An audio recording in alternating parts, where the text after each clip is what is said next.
छोटे से एरिया में भी हम मल्टी लेयर फार्मिंग कर सकते हैं, जिसमें हम काफ़ी सारी सब्जियां लगा सकते हैं। कि प्राइवेट जॉब में क्या रखा है, एक फिक्स टाइम, फिक्स लाइफ, कुछ खुद के लिए नहीं, कुछ चैलेंजिंग नहीं, कुछ एक्सपेरिमेंट करने के लिए नहीं। उस टाइम फिर मेरे मन में आया और आज आप देख सकते हैं मैंने एक गाय से शुरू किया था कि हमारे पास अभी 70+ एनिमल्स हैं। इसके सबसे फ़ायदा यही है कि ये सर्दियों में गर्म रहता है और गर्मियों में ठंडा रहता है। ये गिर गाय हैं और गिर गाय की खासियत ये रहती है कि इनका A2 मिल्क रहता है, जो कि किसी के लिए भी बहुत बेनिफिट है हेल्थ को लेकर। आप स्पेशली छोटे बच्चे और बड़ों के लिए सबसे बहुत ज़्यादा खास करके जी। सर, वर्मी कंपोस्ट आपकी खेती में सबसे बहुत इंपॉर्टेंट रोल प्ले करता है। खेती में नहीं, अगर आपके पास घर में प्लांट्स हैं, आपने देखा होगा, अगर आप अपने माली जितने भी हैं वो वर्मी कंपोस्ट डालते हैं जी। उनकी ग्रोथ को इम्प्रूव करने के लिए और न्यूट्रिशन वैल्यू देने के लिए। अभी हमारे पास 120 लीटर के अराउंड है। दूध का हमारा प्राइस 120 रुपीज़ पर लीटर है। लस्सी हमारी 50 रुपीज़ पर लीटर जा रही है। मक्खन हमारा 2500 रुपये है। घी हमारा 3000 रुपये है और पनीर हमारा 750 रुपये है। सर, अभी हमारा प्रॉफिट 35% के अराउंड है। सर नमस्कार। नमस्कार सर। दोस्तों, आज हम पहुंचे हुए हैं दिल्ली में गिर गाय के डेयरी फार्म पे, जो कि कौशल जी इसको चला रहे हैं और लगभग 3-4 साल से चला रहे हैं सफलतापूर्वक। तो दोस्तों, जानते हैं कि पूरे अनुभव, पूरे सफ़र के बारे में, किस तरह से अपना फार्म चला रहे हैं, कहाँ सेल कर रहे हैं। तो सर, सबसे पहले नमस्कार आपको। नमस्कार सर। और अपना सर इंट्रोडक्शन दीजिए, आप कहाँ पे फार्म है, क्या फार्म की लोकेशन हुई? मेरा नाम कौशल खत्री है, मैं निर्ला दिल्ली का रहने वाला हूँ। हमारे फार्म की लोकेशन मनीरपुर है, जो कि सोनीपत डिस्ट्रिक्ट लगता है। सर चलते हैं, आ जाइए सर, आपको फार्म पे लेके चलते हैं। तो भाई चलते चलते बात करेंगे, साथ ही सर का जो फार्म है वो भी दिखाएंगे। ये अभी रिसेंटली इसको बनाया है यहाँ पर। तो सर देख रहे हैं काफ़ी बड़े एरिया में आपने बनाया है ये, और इधर कुछ सब्जियां आपने लगाई हुई हैं और वहाँ पे पीछे जो है काफ़ी आपने स्पेस दी हुई है, अभी छोड़ी हुई है। तो चल क्या रहा है सर, पहले बताइए। हमारा फार्म पूरा 1 एकड़ में लोकेटेड है और हम ऑर्गेनिक वेजिटेबल्स भी सप्लाई करते हैं। ये आप जितना भी देख पा रहे हो, ये एक सेटअप है। इसमें मल्टी लेयर फार्मिंग हो सकती है। जैसे कि आप देख सकते हो, बहुत छोटे से एरिया में हमने काफ़ी सब्जियां लगा रखी हैं। उदाहरण के लिए यहाँ पे मूली है, वहाँ पे मेथी है, आगे फूल गोभी है, पत्ता गोभी है, ब्रोकली है। तो ये एक दिखाने के लिए है कि छोटे से एरिया में भी हम मल्टी लेयर फार्मिंग कर सकते हैं, जिसमें हम काफ़ी सारी सब्जियां लगा सकते हैं जी। सर बात करेंगे यहाँ पे आपके एजुकेशन के बारे में। आपका एजुकेशन बैकग्राउंड क्या रहा, कहाँ तक आप पढ़े लिखे हैं? सर, मैंने 12th तक अपनी स्टडी की थी दिल्ली पब्लिक स्कूल से। उसके बाद मैंने अपनी BA कंप्लीट की थी ज्योग्राफी में दिल्ली यूनिवर्सिटी से। उसके बाद मैंने MSc की थी कुरुक्षेत्र यूनिवर्सिटी से। सर जैसे डिग्री आपने काफ़ी ली हुई हैं, तो आप कहीं जॉब कर सकते थे। दिल्ली में आप रहते हैं, जॉब की अपॉर्चुनिटीज़ बहुत मिल जाती हैं। तो कैसे आइडिया आया? मतलब देसी गाय वो भी बड़ा चैलेंज है अपने आप में, इसकी डेयरी करना। सर, सबसे पहले ना जब मैं अपनी ग्रेजुएशन कर रहा था, हमने सबसे पहले उस टाइम एक गाय रखी थी और मुझे उस टाइम इतनी नॉलेज थी नहीं। इंडियन ब्रीड क्या होती हैं, फॉरेनर ब्रीड्स कौन कौन सी हैं, गायों के बारे में मुझे बिल्कुल भी कुछ भी नहीं पता था। पर मेरी मम्मा की तबीयत थोड़ी ख़राब रहती थी, तो हमें किसी ने रिकमेंड किया था कि A2 मिल्क बहुत अच्छा रहता है।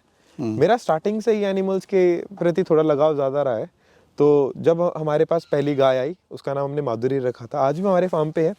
और तो उससे एक ऐसा लगाव हुआ और ऐसी अटैचमेंट हुई कि मेरा आधा दिन का समय उसी के साथ गुजरता था। जैसे जैसे मेरी ग्रेजुएशन कंप्लीट हुई, हमारे पास धीरे धीरे करते करते उस टाइम 3 गाय हो चुकी थी। हमारा स्टार्टिंग में कोई प्लान नहीं था कि हमें इसको एक फार्म में कन्वर्ट करना है।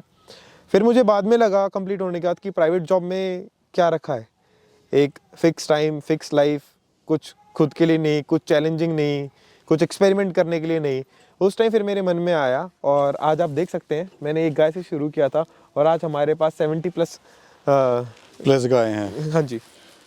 दोस्तों, इनका जो सर का फार्म है काफ़ी ज़्यादा ही हाईटेक बना हुआ। हाईटेक तो नहीं कह सकते, हाईटेक भी कह सकते हैं इसको। और सर्दी गर्मी को ध्यान में रखते हुए वेल डिज़ाइन किया हुआ है। मैं दिखाऊंगा, ये देखिए सर। ये थोड़ा इसके बारे में बताइए, जो आपने बनाया हुआ है, ये क्या आजकल दिखता नहीं है? ये देखिए सर, ये सरकंडे से पूरा बना रखा है हमने जी। और ये हमने ये चीज़ दिमाग में रखते हुए बनाई थी। जैसे कि दिल्ली का टेम्परेचर सबको पता है कि गर्मी होती है तो बहुत गर्मी होती है, ठंड पड़ती है तो बहुत ज़्यादा ठंड पड़ती है।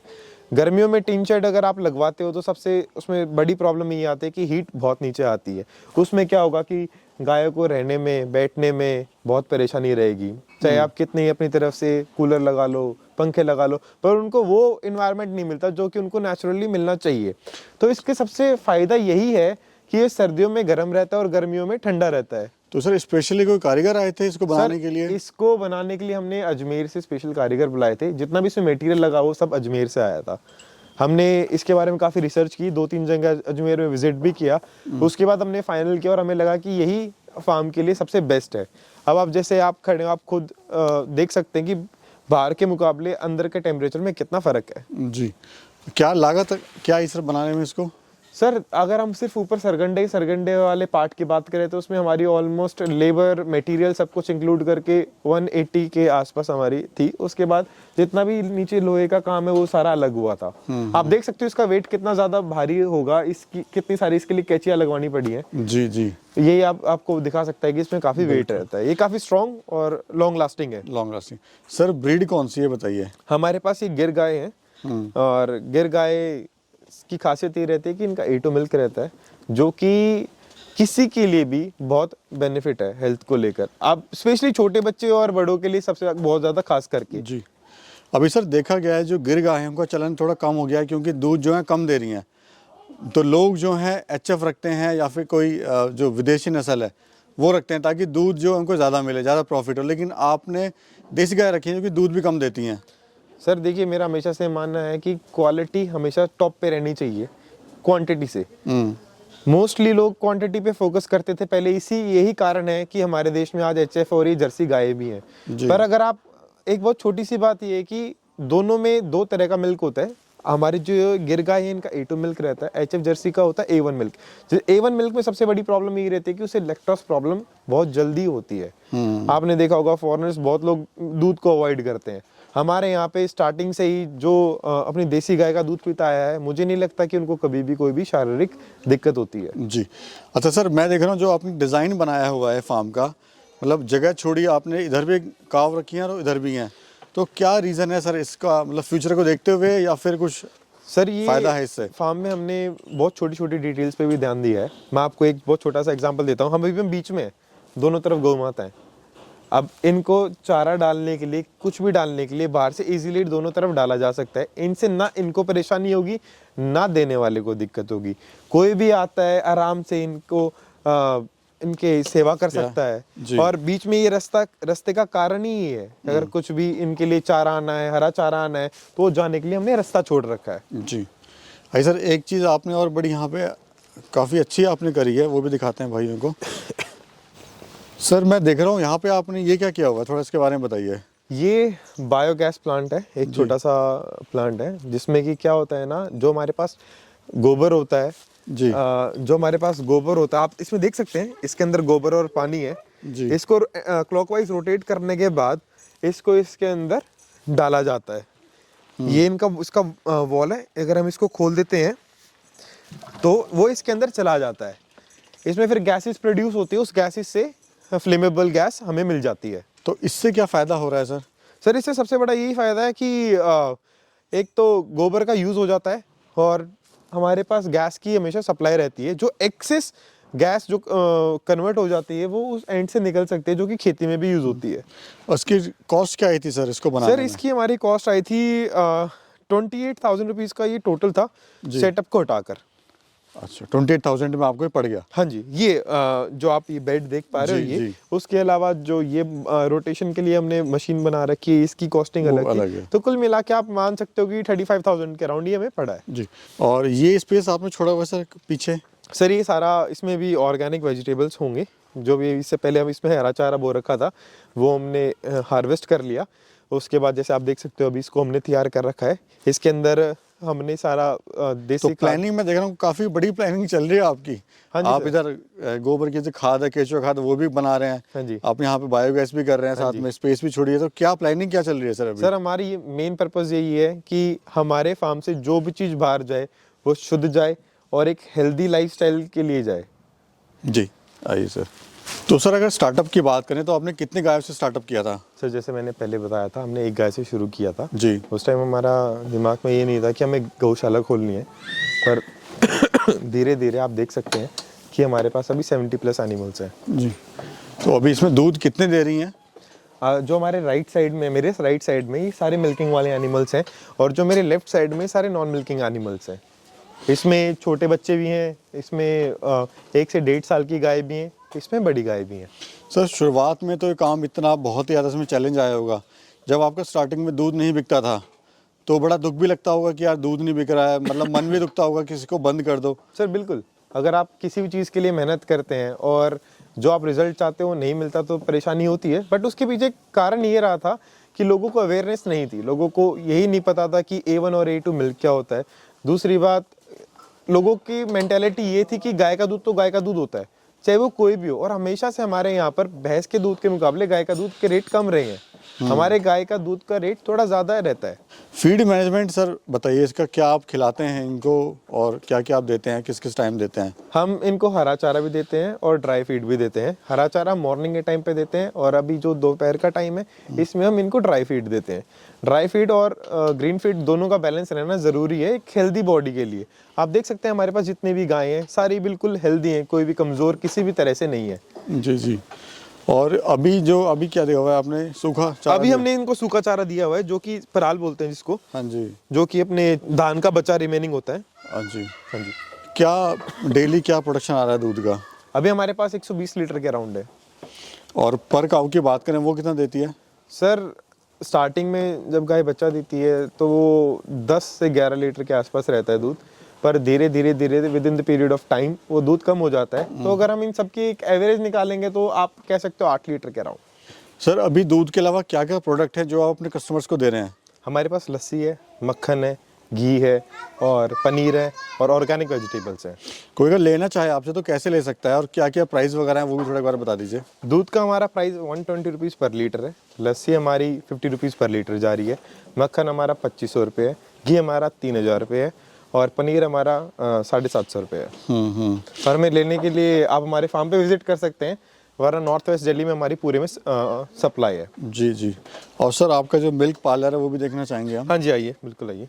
तो ये सर मिल्क पार्लर है आपका? हाँ जी सर, ये हमारी BMC मशीन है जिसके अंदर हम दूध डालते हैं और आप देख सकते हो हाइजीन का बिल्कुल ध्यान रखा गया है, हर एक चीज़ में साफ सफाई की बिल्कुल छोटी से छोटी चीज़ में बिल्कुल ध्यान रखा गया है हमारे यहाँ पर। तो यहाँ से आप ये बॉटल्स दिखाई सर? हाँ जी सर, हम आपको बॉटल दिखा देते हैं। ये हमारा प्रिंटेड बॉटल्स है, हमारा गौशाला का नाम गोवेक्स डेयरी फार्म है और ये इनकी कैप है, ये भी प्रिंटेड है। तो ये करने का कारण ये है कि लोगों को पता होना चाहिए कि उनके पास दूध कहाँ से आ रहा है, कोई डुप्लीकेसी ना हो या फिर बीच में किसी भी तरह का कोई मिलावट ना हो। हाँ जी, ठीक है, आइए। सर जो ब्रीडिंग आप कराते हैं वो कैसे कराते हैं, नेचुरली कराते हैं या फिर? नेचुरली, हमारे यहाँ पे नेचुरल ब्रीडिंग होती है। हमारे यहाँ पे 2 बुल हैं, उनमें से एक ये है जो हमारे फार्म पे ही बड़ा हुआ है, 4 साल इसकी उम्र है, लक्ष्मण इसका नाम है। लक्ष्मण। सर एक बार इनकी पहचान ही बताइए कि गिर गाय की पहचान क्या होती है? देखिए, गिर गाय की पहचान में जो बिल्कुल बेसिक चीज़ें हैं जो कोई भी देख के समझ सकता है, इनके कानों की बनावट जी, इनका हम्प, इनकी झालर और इनकी पूंछ। अगर आप एचएफ और जर्सी गाय को देखेंगे तो कभी भी उनकी हम्प नहीं होता है, वो बिल्कुल प्लेन रहता है ऊपर से। उनके कानों की बनावट भी ऐसी नहीं रहती है और ना ही उनपे गलकम्मल रहता है नीचे से लेके, जो जिसको नाभि भी बोलते हैं। तो अभी सर प्रॉफिट क्या ले रहे हैं आप? सर अभी हमारा प्रॉफिट 35% के अराउंड है और ये चैलेंजिंग रहता है थोड़ा, क्योंकि जो देसी गाय रहती है ना, इनकी कॉस्टिंग हमेशा से ज़्यादा रही है, तो सेल परचेज इसमें नहीं पॉसिबल है अगर हम कंपेयर करें एचएफ और जर्सी से। तो सर इनकी कॉस्ट क्या रहती है गाय की, एक आइडिया दीजिए एक रफली एक। सर गाय की कॉस्टिंग 85,000 के से आप मान के चलिए कि एक एवरेज कॉस्ट रहती है और बाकी डिपेंड करता है। गिर गाय में भी बहुत अलग अलग तरह की ब्रीड होती हैं, हर एक ब्रीड पे डिपेंड करता है। इसमें लोग सर सक्सेस क्यों नहीं हो पाते हैं? लोग खोलते हैं, काफ़ी फार्म खोलते हैं, तो क्यों लोग सक्सेस नहीं हो पाते हैं इस सर देसी गाय में? पेशेंस बहुत ज़रूरी है। देखिए, देसी गाय की मिल्क प्रोडक्शन बहुत कम है, आप चाहे उसको फॉरेनर ब्रीड से कंपेयर करो या आप बफेलो से कंपेयर करो, बहुत ही कम है। तो एक यही सबसे बड़ा चैलेंज रहता है कि इतनी कम मिल्क कैपेसिटी के साथ इनको पशुपालन करें तो करें कैसे। देखिए, खर्चा 20 लीटर देने वाली का भी बराबर रहने वाला है, 10 लीटर देने वाली का भी बराबर रहने वाला है। तो एक यही चैलेंज है जो सबसे बड़ा है, जिसकी वजह से बहुत लोग पेशेंस अपना खो देते हैं और सक्सेसफुल नहीं रह पाते हैं। अच्छा सर, एक मेरा सवाल ये है कि जब आपने शुरू किया था, पढ़े लिखे भी थे आपने अपने फैमिली को बताया कि मेरे को ये डेयरी फार्म करना है, तो उस टाइम फैमिली का रिएक्शन क्या था? क्योंकि आप जॉब, हर बंदा चाहता है कि उसका बच्चा जॉब करे, अच्छे जगह जॉब करे, और अभी फैमिली का रिएक्शन क्या है? सर स्टार्टिंग में मेरी फैमिली डाउटफुल ज़रूर थी, क्योंकि देखिए ये एक ऐसी चीज़ है जिससे मैं बिल्कुल अनअवेयर था। एनिमल्स से और गायों से तो मेरा कुछ लेना देना नहीं था, और जैसे जैसे वक्त के साथ उन्होंने देखा प्रोग्रेस को, तो उनको भी भरोसा हुआ। उनको भी पता है कि हाँ, अब इसमें है, करियर है और इसमें बनाया जा सकता है। और क्या कहना चाहते हैं सर हमारे यूथ को? मैं यही कहना चाहता हूँ, अगर आप किसी भी चीज़ में मेहनत करो तो आपको सक्सेस मिल जाएगी। वो सिर्फ एक किसी डेयरी फार्म से या एग्रीकल्चर से रिलेटेड नहीं, किसी भी चीज़ में आप मेहनत कीजिए।